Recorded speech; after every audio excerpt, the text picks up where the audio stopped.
మనందరిలో మన సొంత కథ ఉంటుంది, అది మనకు తెలుసు. కానీ మన డిఎన్ఏలోనే మనకు ఏమాత్రం తెలియని, పేర్లు కూడా లేని పూర్వీకుల కథలు దాగి ఉన్నాయంటే. అదో అద్భుతమైన ఆలోచన కదా. అవును, నేను దెయ్యాల కథలు చెప్పట్లేదు, కాని మన జన్యుల్లో నిశ్శబ్దంగా జీవిస్తున్న ప్రాచీన మానవ జాతుల ప్రతిధ్వనుల గురించి మాట్లాడుతున్నాను. ఈరోజు మనం మన రక్తంలో కలిసిపోయిన ఈ నీడ బంధువుల గురించిన పరిశోధనలను లోతుగా విశ్లేషించబోతున్నాం. ఇది చాలా ఆసక్తికరమైన అంశం. మన చేతిలో ఉన్న ఈ పరిశోధనా పత్రాలు ఏం చెప్తున్నాయంటే, శాస్త్రవేత్తలు మన డిఎన్ఏలో కొన్ని చాలా వింతగా, అపరిచితంగా ఉన్న భాగాలను కనుగొన్నారట. అవి సాధారణ పరిణామక్రమంలో వచ్చినవి కావు. మరి ఇవి ఎక్కడ్నించొచ్చాయి? ఈ జన్యు డిటెక్టివ్ కథలో ఉన్న మిస్టరీ ఏంటి? ఇక్కడ అసలు విషయమేంటంటే, ప్రపంచవ్యాప్తంగా ఆధునిక మానవుల డిఎన్ఏను పోల్చి చూసినప్పుడు కొన్ని జన్యువులు మిగతా వాటితో పోలిస్తే చాలా పాతవిగా, భిన్నంగా కనిపిస్తాయి. దీనికి ఒకటే బలమైన వివరణ ఉంది. అదేంటది? కేవలం మన డిఎన్ఏలో మాత్రమే కనిపిస్తుంది. కాబట్టి వారిని ఘోస్ట్ జనాభా అని పిలుస్తున్నారు. అయితే ఈ విశ్లేషణలో మన లక్ష్యం స్పష్టంగా ఉంది కదా? అవును, ఈ నీడ బంధువులు ఎవరు? శిలాజాలే లేకుండా కేవలం డిఎన్ఏ ఆధారంగా శాస్త్రవేత్తలు వాళ్ళని ఎలా పట్టుకున్నారు? అన్నింటికంటే ముఖ్యంగా వాళ్ల వారసత్వం ఈరోజు మనల్ని, మన ఆరోగ్యాన్ని, మన సామర్థ్యాలను ఎలా ప్రభావితం చేస్తోంది? పదండి, ఈ జన్యు రహస్యాన్ని ఛేదిద్దాం. తప్పకుండా. సరే, మొదటి ఆధారం ఆఫ్రికా నుండి వచ్చింది. చాలా కాలం పాటు మానవ పరిణామ కథ అంతా ఆఫ్రికాలోనే జరిగిందని అనుకున్నాం. కానీ ఇక్కడే ఒక ఘోస్ట్ ఆర్కియాయిక్ జనాభా ఉన్నట్లు 2020లో ఒక అధ్యయనం కనుగొంది. ఇది నిజంగా పెద్ద సంచలనం. అవును, ఇది చాలా కీలకమైన ఆవిష్కరణ. ఎందుకంటే పశ్చిమ ఆఫ్రికాలోని ఆధునిక జనాభా, ఉదాహరణకు యోరుబా, మెండే వంటి సమూహాల జన్యువులను విశ్లేషించినప్పుడు వాళ్ల డిఎన్ఏలో ఏం దొరికింది? వాళ్ల డిఎన్ఏలో 2 నుండి 19% వరకు చాలా పురాతనమైన, అపరిచితమైన మూలాలను కనుగొన్నారు. ఈ జన్యువులు హోమోసేపియన్ల సాధారణ పరిణామ క్రమంలో కనిపించే వాటికంటే చాలా భిన్నంగా ఉన్నాయన్నమాట. ఒక్క నిమిషం, 2 నుండి 19%? ఆ రెండింటి మధ్య చాలా తేడా ఉంది. కొందర్లో అంత తక్కువ, మరికొందర్లో అంతెక్కువ. అంటే ఈ కలయిక ఏదో ఒకేసారి జరిగి ముగిసిపోయిన సంఘటన కాదా? ఇది చాలా మంచి పాయింట్. ఈ వ్యత్యాసం బహుశా ఆ కలయిక చాలా కాలంపాటు, అనేక తరాల పాటు జరిగిందని సూచిస్తుంది. గణాంక నమూనాల ఆధారంగా ఈ మిశ్రమం సుమారు 43,000 సంవత్సరాల క్రితం జరిగిందని అంచనా. ఓ, 43,000 సంవత్సరాల క్రితమా? అవును, అంటే మన ఆధునిక మానవ పూర్వీకులు ఆఫ్రికాలో నివసిస్తున్నప్పుడు అప్పటికే అక్కడున్న మరో పురాతన మానవ సమూహంతో కలిశారు. అది యాదృచ్ఛికంగా కాకుండా ఒక ముఖ్యమైన స్థాయిలో జరిగింది. అయితే ఇక్కడసలు ప్రశ్న వస్తుంది, ఈ ఘోస్ట్ సమూహం ఎవరు? మన నియాండర్థల్స్, డెనిసోవాన్ల గురించి విన్నాం. ఇది కూడా అలాంటిదేనా? వాళ్ల వంశానికి చెందినవారా? ఇక్కడే విషయం మరింత సంక్లిష్టంగా మారుతుంది. జన్యు విశ్లేషణల ప్రకారం ఈ ఘోస్ట్ సమూహం మన ప్రత్యక్ష వంశం నుండి సుమారు 10 లక్షల సంవత్సరాల క్రితమే విడిపోయిందని తెలుస్తోంది. 10 లక్షలా? అంటే ఇది నియాండర్థల్స్, డెనిసోవాన్ల కంటే చాలా చాలా పాత కథ. కరెక్ట్. వాళ్ళిద్దరితో పోల్చినా వీరి జన్యువులు సరిపోవడం పోయేదు. వీరు పూర్తిగా వేరే శాఖకు చెందినవారు. ఒక్క నిమిషం, శిలాజాలు లేవు, పనిముట్లు లేవు, ఏమీ లేవు. కేవలం డిఎన్ఏలో ఉన్న తేడాలను బట్టి ఇది పూర్తిగా కొత్త, మనకు తెలియని మానవజాతి అని అంత ఖచ్చితంగా ఎలా చెప్పగలం?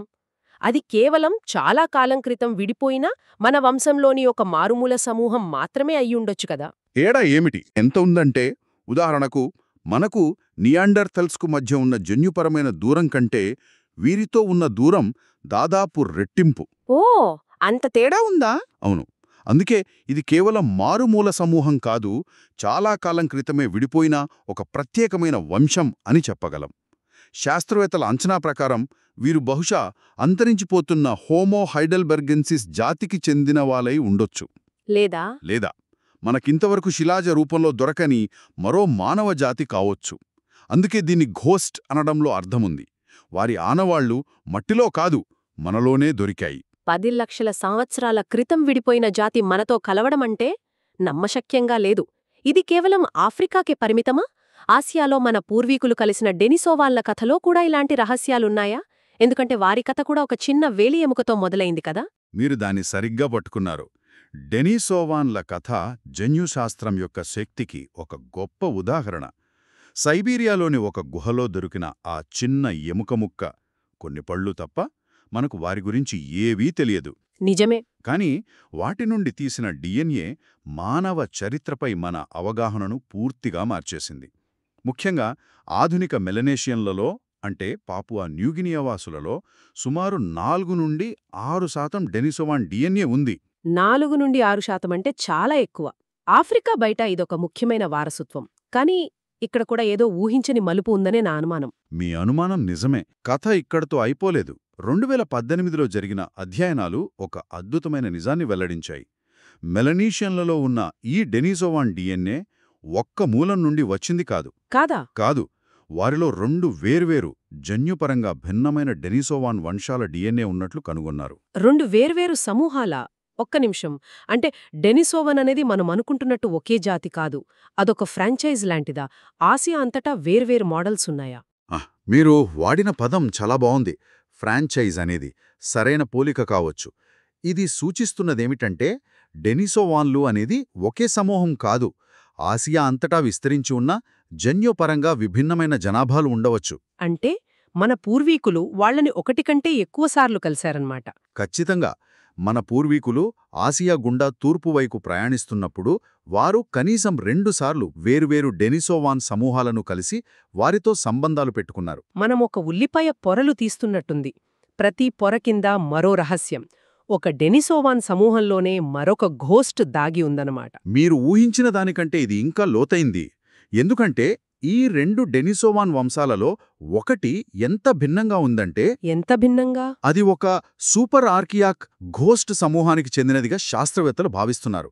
అంటే ఆ డెనిసోవాన్ సమూహం కూడా మన పూర్వీకులతో కలవడానికి ఎన్నో లక్షల సంవత్సరాల ముందే మరింత పురాతన మానవ జాతితో కలిసి ఉండవచ్చు.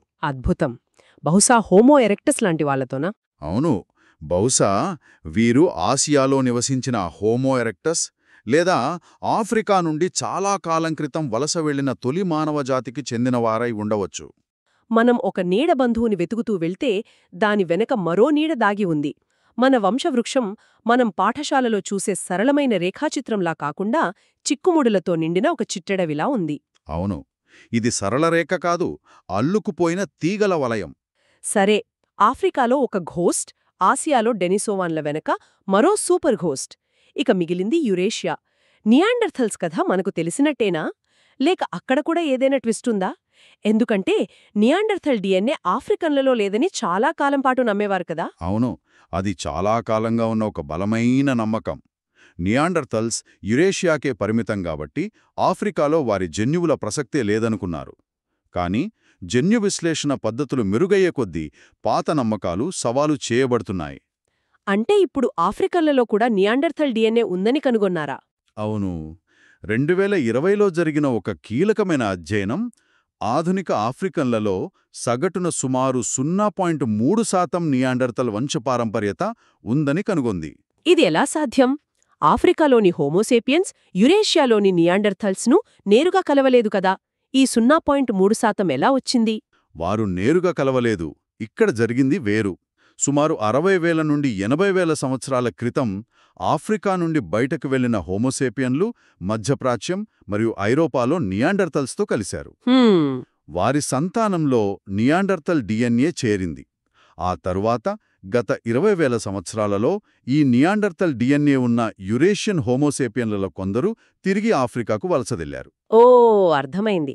అంటే నియాండర్థల్స్ ఆఫ్రికాకు రాలేదు, వారి జన్యువులు మన పూర్వీకుల ద్వారా ఒక రిటర్న్ టికెట్ మీద తిరిగి వచ్చాయన్నమాట.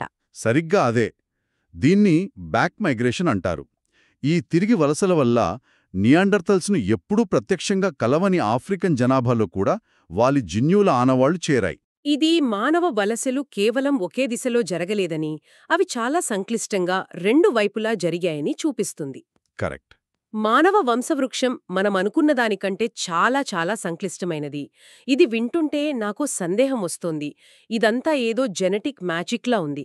అసలు శిలాజాలు లేకుండా కేవలం డిఎన్ఏను చూసి ఈ ఫ్యాంటమ్స్ను శాస్త్రవేత్తలు ఎలా గుర్తిస్తున్నారు?